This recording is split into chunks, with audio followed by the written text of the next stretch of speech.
ಶ್ರೀ ಶಿವಪುರಾಣ ಸತೀಖಂಡ ದಕ್ಷ ಯಜ್ಞ ವಾರ್ತೆ.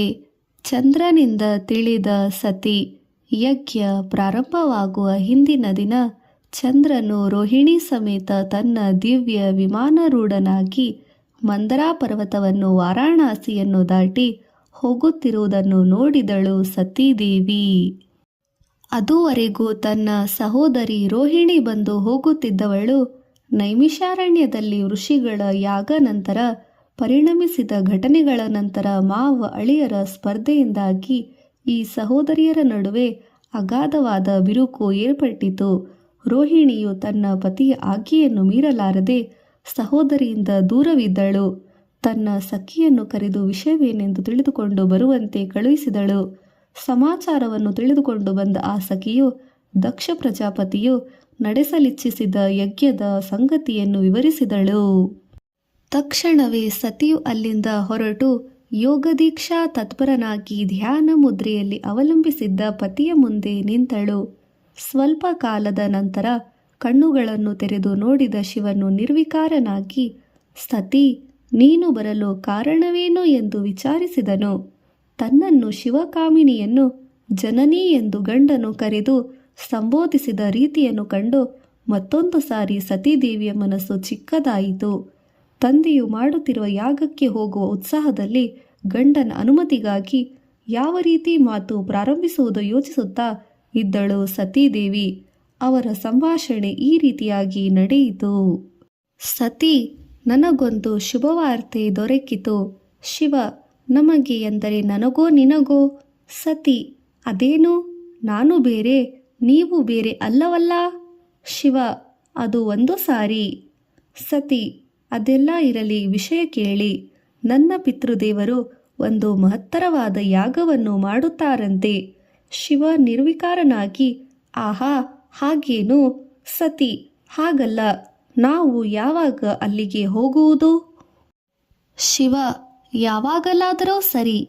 ಯಾವಾಗ ಹೋಗಬೇಕೆನ್ನುವುದು ನಿನಗೆ ತಿಳಿಯದ ಸಂಗತಿಯೇನಲ್ಲ. ಅವರು ಬಂದು ಕರೆಯಲಿ, ಅದು ಸಗೌರವಯುತ ಕರೆಯಾಗಬೇಕು. ಆ ಪ್ರಕಾರವಾಗಿ ಆಹ್ವಾನಿಸಿದಾಗ ಮಾತ್ರವಲ್ಲವೇ ನಾವು ಹೋಗಬೇಕೆನ್ನುವ ಕಾರ್ಯ ನಡೆಯುವುದು. ಸತಿ, ಮಹಾ ಕಾರ್ಯಕ್ರಮದ ಭಾರದಲ್ಲಿ ಆಹ್ವಾನಿಸಲು ಮರೆತಿರಬೇಕು. ಅದಿರಲಿ, ಯಜ್ಞ ಆವಿರ್ಭಾಗದಲ್ಲಿ ನಿಮ್ಮನ್ನು ಮರೆಯಲು ಸಾಧ್ಯವೇ? ಶಿವ, ಸತಿ ನನ್ನ ಪತ್ನಿ, ಆದರೂ ನಮ್ಮನ್ನು ಕರೆಯಬೇಕೆನ್ನುವ ವಾಸ್ತವವೇ ಅಲ್ಲವೇ? ಸತಿ, ನಿಜವೇ, ಆಹ್ವಾನವಿಲ್ಲದೆ ಹೋಗುವುದು ಸರಿಯಲ್ಲ. ಆದರೂ ಒಂದು ಶುಭ ಕಾರ್ಯವೂ ಜರುಗುತ್ತಿರುವುದು ಹೋಗಬೇಕೆನ್ನುವ ಭಾವನೆ ಪದೇ ಪದೇ ಬರುತ್ತಿರುತ್ತದೆ. ಶಿವ, ನಾನು ಹಾಗೆ ವಿಚಾರಿಸಲಿ? ನನ್ನ ಅಂತರ್ಯವನ್ನು ನೀನು ಗ್ರಹಿಸಲಿಲ್ಲ. ನಿನಗೆ ಹೋಗುವ ಮನಸ್ಸಿದ್ದರೆ ಹೋಗು, ನನ್ನದೇನೂ ಅಭ್ಯಂತರವಿಲ್ಲ. ಶಿವನು ಈ ಮಾತನ್ನು ಹೇಳಿದ ತಕ್ಷಣವೇ ಸತೀದೇವಿಯ ಮುಖವು ಮಂಕಾಯಿತು. ಶಿವನ ಪ್ರಮಥಗಣಗಳಲ್ಲಿ ಮುಖ್ಯರಾದ ನಂದಿ, ಭೃಂಗಿ, ಕಾಲ, ಮಹಾಕಾಲ, ಚಂಡ, ಮಹಾಚಂಡ ಇವರು ಮಾತ್ರವಲ್ಲ, ಪ್ರೇತ, ಪಿಶಾಚಾದಿ ಇತರ ಭೂತಗಣಗಳನ್ನು ಜೊತೆಯಲ್ಲಿ ಕರೆದುಕೊಂಡು ದಕ್ಷಿಣ ಯಜ್ಞ ವಾಟಿಕೆಯನ್ನು ದಾರಿಯಲ್ಲಿ ಹಿಡಿದವಳು ಸತೀದೇವಿ. ಯಜ್ಞ ಪ್ರಾರಂಭದಲ್ಲೇ ಅಪಶಕುನ. ಯಜ್ಞ ಪ್ರಾರಂಭವಾಗಲು ಇನ್ನೂ ಸ್ವಲ್ಪ ಕಾಲ ಇರುವಾಗ ಆಹ್ವಾನಿಸಿದವರೆಲ್ಲ ಬಂದಿರುವರೇ ಇಲ್ಲವೇ ಎಂಬುದನ್ನು ಖಚಿತವಾಗಿ ತಿಳಿಯಲು ಹೊರಟ ದದೀಚಿ ಮಹಾಮುನಿಯು ಮುಖ್ಯವಾದ ರುದ್ರನೇ ಬರೆದಿರುವ ಅಂಶವನ್ನು ಗಮನಿಸಿ ದಕ್ಷನನ್ನು ಪ್ರಶ್ನಿಸಿದನು. ಸಾಂಬ ಶಿವನನ್ನು ಕರೆಯಬೇಕು, ಆದರೆ ಈಗ ಬಂದಿರುವವರು ಸಾಕು, ಆತನೊಬ್ಬನೇ ಬರೆದಿದ್ದರೇನಂತೆ ಎಂದನು ದಕ್ಷ. ಸಂದೇಹಗೊಂಡ ದದೀಚಿಯು ದಕ್ಷನನ್ನು ದಿಟ್ಟಿಸಿ ನೋಡುತ್ತಾ ಕೇಳಿದನು. ಆತನನ್ನು ಕೂಗಿದರೆ ಸಾಕು, ತಾನು ಹೇಗಿದ್ದರೂ ಹಾಗೆಯೇ ಬರುವಂಥವನು.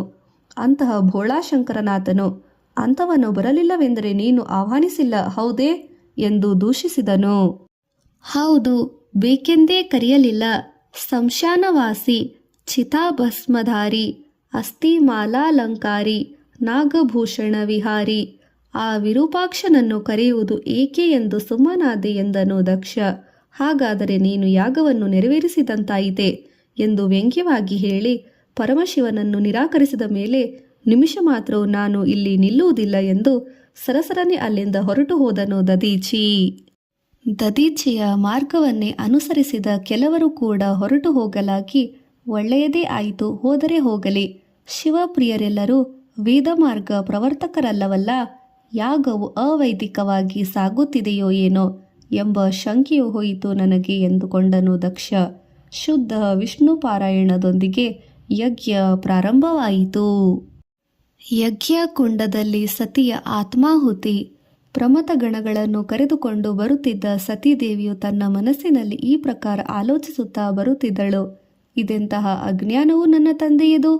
ಅಹಂಕಾರವೋ ಪ್ರತೀಕಾರವೋ? ಈ ಅನಾದರಣೆಯೋ ಏನೆಂದು ಭಾವಿಸಲಿ?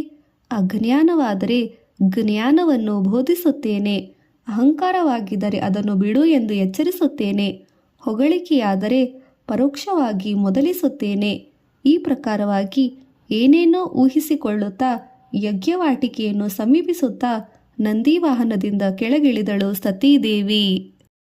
ತನ್ನೊಡನೆ ಬಂದಿದ್ದ ಎಲ್ಲ ಗಣ ಸಮೂಹವನ್ನು ಅಲ್ಲೇ ಇರಲು ಹೇಳಿದಳು.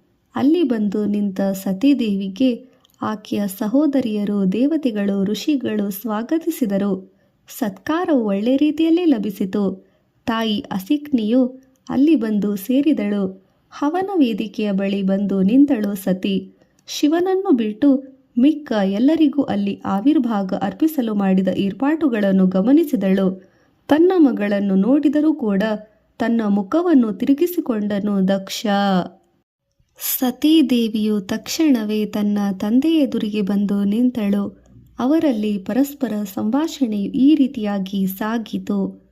ಸತಿ, ಜನಕ ಸ್ಮರಣ ಮಾತ್ರದಿಂದಲೇ ಚರಾಚರ ಜಗತ್ತನ್ನೆಲ್ಲ ಪಾವನಗೊಳಿಸುವ ಶಂಭುವನ್ನು ಏಕೆ ಆಹ್ವಾನಿಸಲಿಲ್ಲ?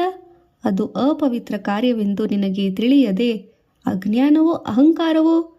ಈ ಪ್ರಕಾರವಾಗಿ ನಡೆದರೆ ಆ ಯಜ್ಞವು ನಿಷ್ಫಲವಾಗುವುದು.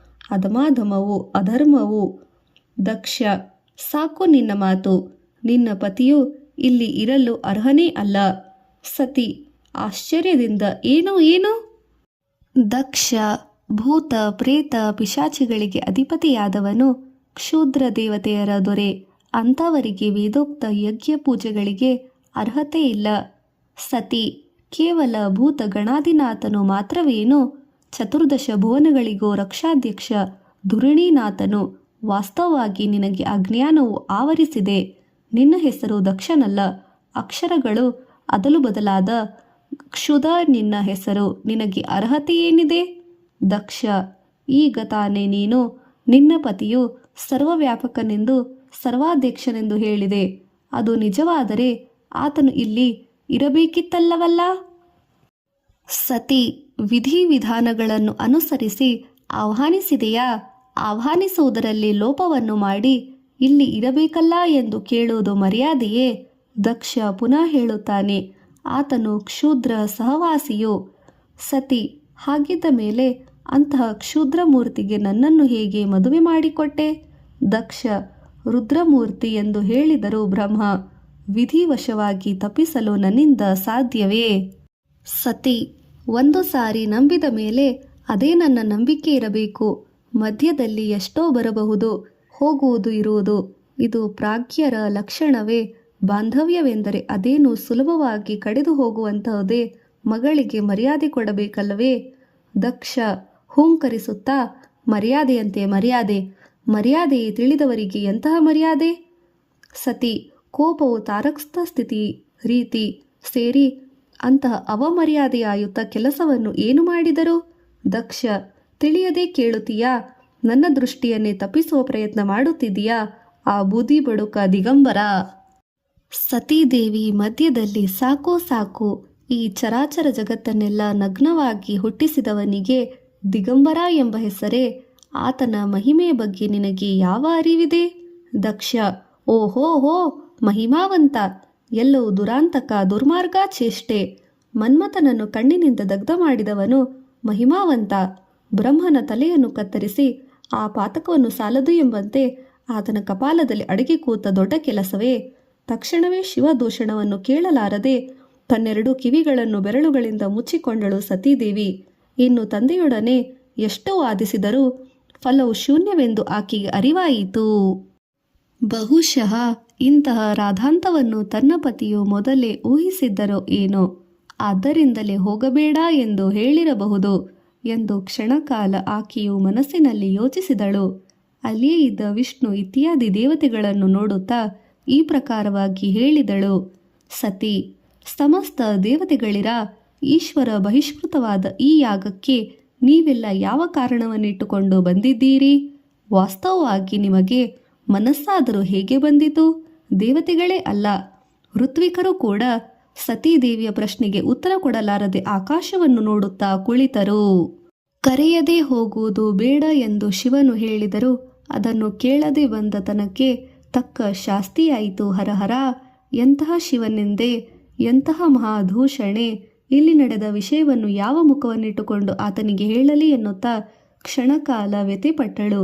ಯೋಚಿಸಿ ಒಂದು ನಿರ್ಣಯ ಸ್ಥಿತಿಗೆ ಬಂದಳು ಸತೀದೇವಿ.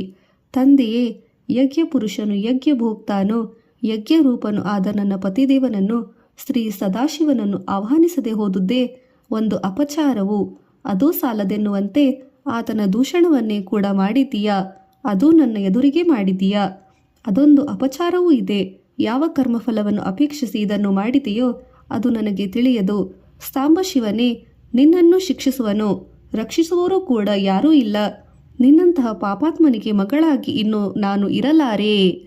ಶಿವನಿಂದ ಪರನಾದ ನಿನಗೂ ನಿನ್ನ ಯಜ್ಞವನ್ನು ಸಮರ್ಥಿಸಿದ ಎಲ್ಲರಿಗೂ ತಕ್ಷಣವೇ ಕೇಡು ಉಂಟಾಗುವುದು ಎಂದು ಅಲ್ಲಿಯೇ ಯಜ್ಞ ಹೋಮಕುಂಡದೊಳಗೆ ಎಲ್ಲರೂ ಆಶ್ಚರ್ಯಚಕಿತರಾಗಿ ನೋಡುತ್ತಿರುವಂತೆಯೇ ಧುಮುಕಿ ಪ್ರಾಣತ್ಯಾಗ ಮಾಡಿದಳು ಸತೀದೇವಿ. ಪ್ರಾಣತ್ಯಾಗ ಮಾಡುತ್ತಾ, ನಾನು ಪತಿವ್ರತೆ ಆಗಿದ್ದಲ್ಲಿ ಪುನರ್ಜನ್ಮದಲ್ಲಿಯೂ ಕೂಡ ಆ ಪರಮಶಿವನೇ ನನ್ನ ಗಂಡನಾಗಲಿ ಎಂದು ಹೇಳಿದ ಸತಿಯ ಮಾತು ಯಜ್ಞವಾಟಿಕೆಯಲ್ಲೆಲ್ಲ ಪ್ರತಿಧ್ವನಿಸಿತು. ಹೋಮ ಕುಂಡದೊಳಗೆ ಹಠಾತ್ತನೆ ಹಾರಿ ಪ್ರಾಣತ್ಯಾಗ ಮಾಡಿದ್ದುದನ್ನು ನೋಡಿ ಋತ್ವಿಕರು ಬಾಯಿಯು ಕಟ್ಟಿ ಹೋಯಿತು. ಮಂತ್ರಗಳ ಉಚ್ಚಾರಣೆ ಗಂಟಲಿನಲ್ಲಿಯೇ ನಿಂತು ಹೋಯಿತು. ಈ ಆಕಸ್ಮಿಕ ಪರಿಣಾಮವಾಗಿ ಸತಿಯ ಜೊತೆಯಲ್ಲಿ ಕಾವಲಾಗಿ ಬಂದಿದ್ದ 2,000 ಮಂದಿ ಶಿವಗಣಾನುಯಾಯಿಗಳು ತಮ್ಮ ಶಿರಸ್ಸನ್ನು ತಾವೇ ಕತ್ತರಿಸಿಕೊಂಡು ಶಿವಾರ್ಪಣೆ ಎಂದು ಹೇಳಿದರು. ಈ ಪ್ರಕಾರವಾಗಿ 2,000 ಶಿವ ಅನುಯಾಯಿಗಳು ತಮ್ಮ ಶಿರಸ್ಸನ್ನು ಛೇದಿಸಿ ಮಾಡಿಕೊಂಡರು. ಇಲ್ಲಿ ನೋಡಿದರೂ ರಕ್ತದ ಚೆಲ್ಲಾಟವಾಗಿ ಯಜ್ಞವಾಟಿಕೆಯು ರಕ್ತ ಸಿಕ್ತವಾಯಿತು. ಈ ಘೋರ ಕೃತ್ಯಕ್ಕಾಗಿ ದೇವತೆಗಳು ಋಷಿಗಳು ಹಾಹಾಕಾರ ಮಾಡಿದರು. ಸತೀದೇವಿಯು ತಮ್ಮ ಕಣ್ಣ ಮುಂದೆಯೇ ಸುಟ್ಟು ಭಸ್ಮವಾದುದನ್ನು ನೋಡಿ ಕಣ್ಣು ಕತ್ತಲಾದಂತಾಗಿ ಕೆಲವರು ಮೂರ್ಛಿತರಾದರು. ಮತ್ತೆ ಕೆಲವರು ಶ್ರೀ ಮಹಾವಿಷ್ಣುವನ್ನು ನೋಡಿ, ಜಗದ್ರಕ್ಷಕ, ಈ ಘೋರ ಕೃತ್ಯವು ಮುಂದೆ ಸಾಗದಂತೆ ನಿಲ್ಲಿಸೋ ಎಂದು ಪ್ರಾರ್ಥಿಸಿದರು.